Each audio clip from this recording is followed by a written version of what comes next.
Well, my interest in the environment didn't start until I was an adult, really. But when I was a child, my grandfather established a camp on a lake in the Adirondacks, and I spent my summers there. And although I didn't specifically remember particular birds or anything, just being in a forest and on a lake and so on made me interested in preserving and so on, that kind of environment, I guess. It wasn't until maybe Rachel Carson came along in the mid-50s. And being an avid birder, I was particularly interested in what she saw as happening to the environment. That we knew that the elm trees were being devastated, and the DDT was a real toxin in the environment. And we realized then that we were in serious trouble with the environment. And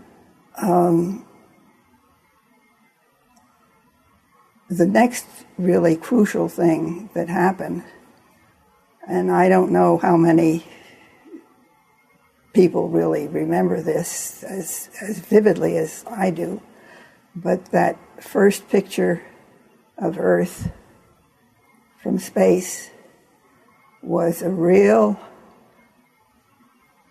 emotional moment and made us realize that our planet was beautiful, very small, and we had to take care of it.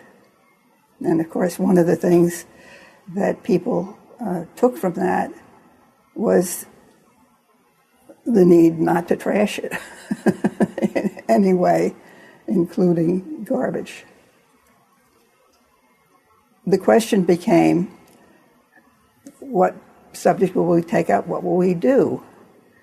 And it was suggested that we do something about a recycling program in Montclair. And they asked for volunteers, and my sister carefully volunteered me. But the real impetus for recycling started around in 1970, that first Earth Day. We accepted newspaper, no magazines, newspaper, supposedly bundled, but that's not the way it arrived in most cases, and glass. And we had a container that was divided, and there was clear glass on one side and colored glass on the other. In those days, the garbage industry was very suspect. It was not exactly... there were a lot of people in the industry who were not very reputable. But anyway, we got the name of this hauler, and I remember we had a meeting in my living room in the evening. It was an interesting evening in my living room working with him. He was one of the few people, I guess, who had realized there might be some business in dealing with recyclers instead of hauling garbage. But he was rather uncomfortable, as were we. About this time, in 1970, there was another major thing that happened. The Newark Star-Ledger, the Newark Evening News then, owned by Dick Scudder, was sold. And Dick Scudder had been working in his garage and had been able to find a formula to make new newsprint from old newsprint. And he was interested in getting newspaper for his new plant, which would convert old newspaper into newspaper, and became a very important part of the recycling movement success. For years, Boy Scouts had been collecting newspaper, for instance, and selling that. And scrap metals. We also had 11 glass plants in New Jersey at that time. Glass was a major industrial factor in New Jersey.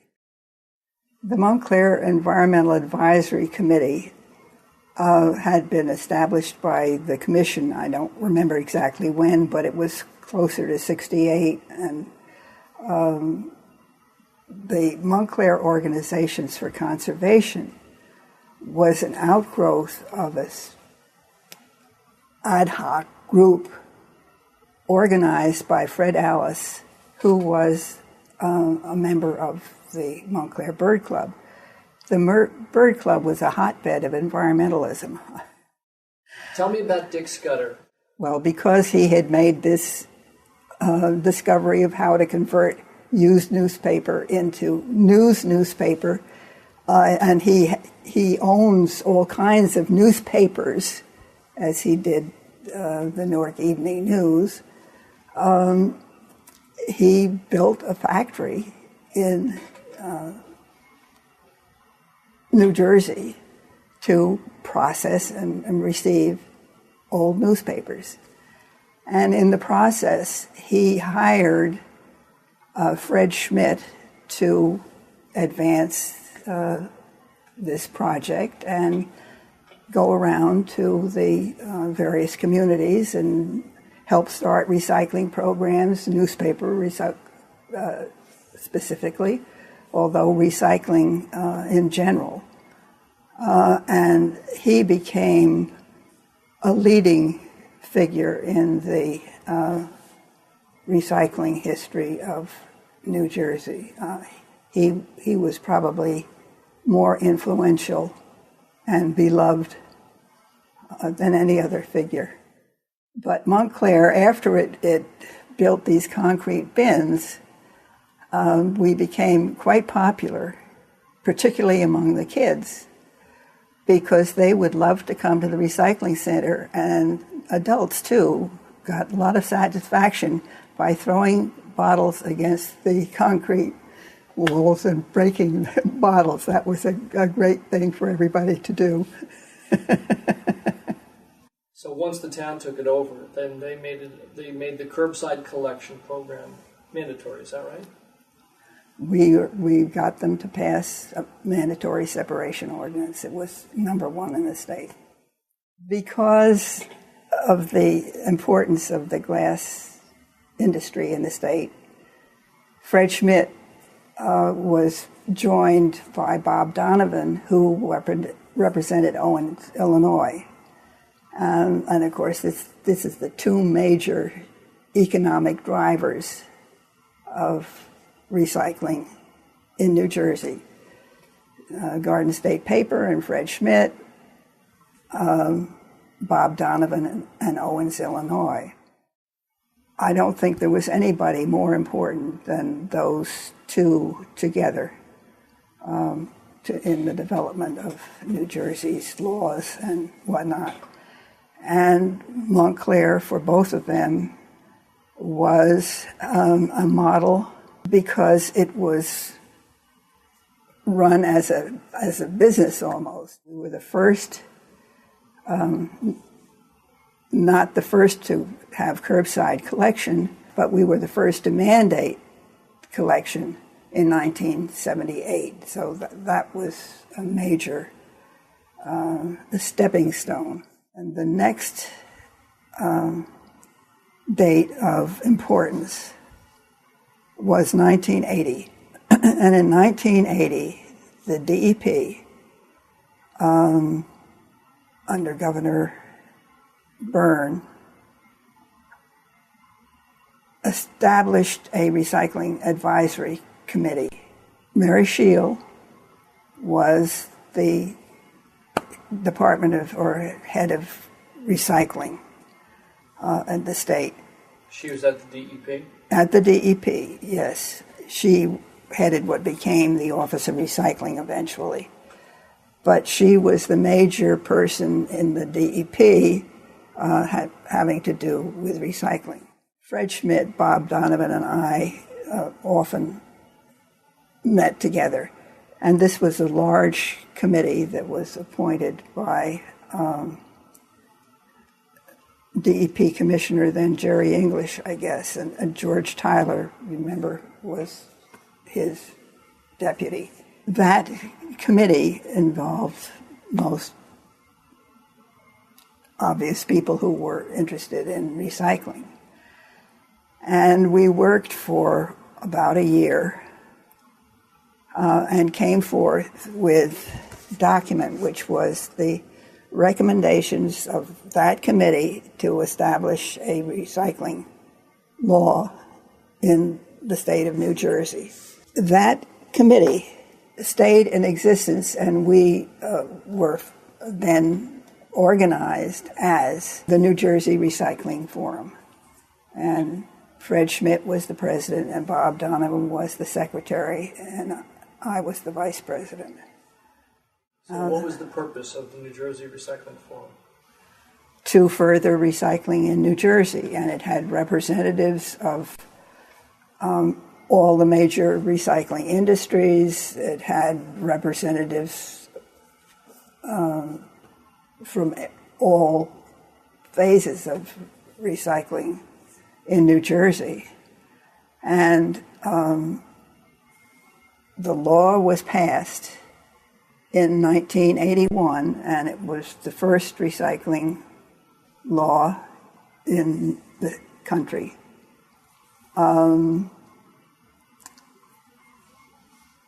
What did that We law say? imposed a surcharge on the refuse and gave recycling grants to municipalities and counties. It was still not mandatory. That was to come later. Were there any other states with a mandatory recycling law at that time? No. We were first, absolutely first, way first. Yes. In those earlier days in the 80s, it was kind of a foursome. Fred Schmidt, Bob Donovan, Mary Shield, and me. In the DEP, Mary Shield and Gary Sondermeyer are usually spoken of kindly. Many of the other employees were not spoken of as kindly. Yes, and they were great contributors. Tell me about the Association of New Jersey Recyclers. How long have you been a member, and how has ANJR changed since its early days? I became a member in 1985, I think. But I was also in on the early days when the recycling coordinators were beginning to get together under Trish Ferrand. In the early days, as I say, I was involved with that, and one of the major contributions to me from Trish Ferrand was that she used to come to these meetings carrying a portable Macintosh computer, the first 212 or 256 or whatever it is, and taught myself to use it, and that's one of the ways I was able to keep record keeping going. One of the most interesting and thrilling, I guess, was in 1980, I think, when I was Recycler of the Year, and obviously Garden State had a lot to do with the fact that I was the Recycler of the Year for that year, because who the hell knew who I was on California? The prime movers were pretty much in New Jersey.